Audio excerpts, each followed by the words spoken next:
Aujourd'hui, je vais te raconter l'épisode de Zoé et les couleurs du cœur.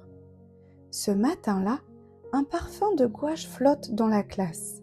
Les pinceaux sont alignés, les pots d'eau frémissent sous la lumière du jour.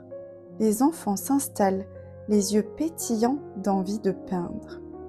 Aujourd'hui, annonce la maîtresse avec un sourire, nous allons peindre nos émotions. Un murmure traverse la classe. Les boîtes de peinture s'ouvrent, les couleurs s'éveillent. Léo choisit un jaune éclatant. « Moi, c'est la joie », dit-il avec entrain. Malik, lui, mélange du rouge et du noir.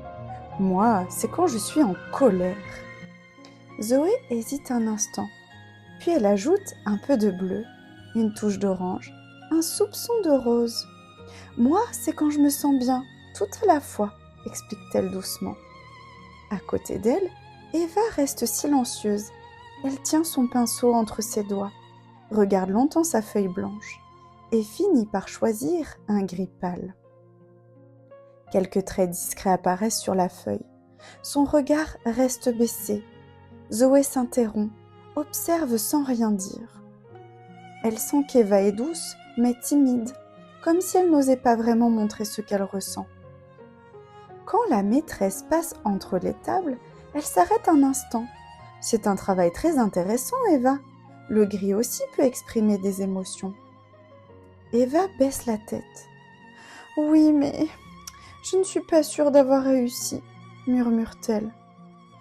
Quand la maîtresse s'éloigne, Zoé prend une grande inspiration et dit doucement « Tu sais, Eva, chaque émotion a sa couleur. » « Vraiment ?»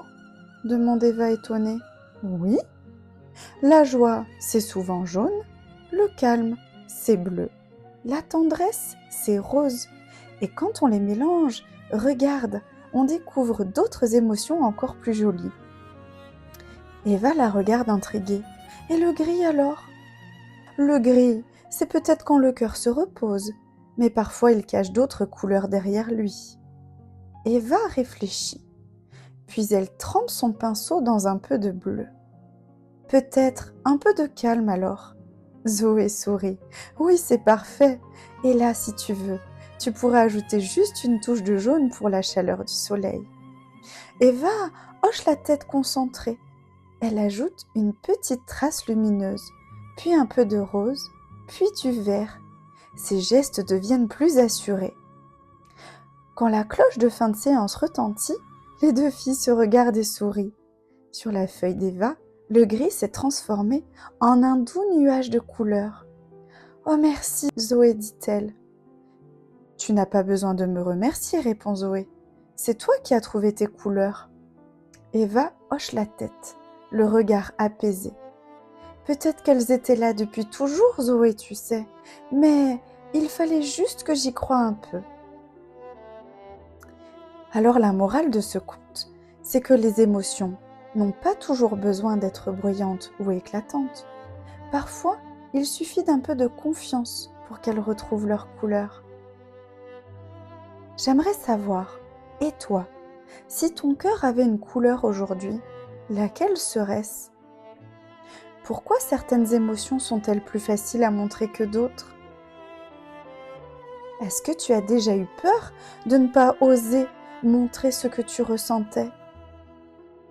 Comment est-ce qu'on pourrait encourager quelqu'un à croire en lui, sans faire à sa place ?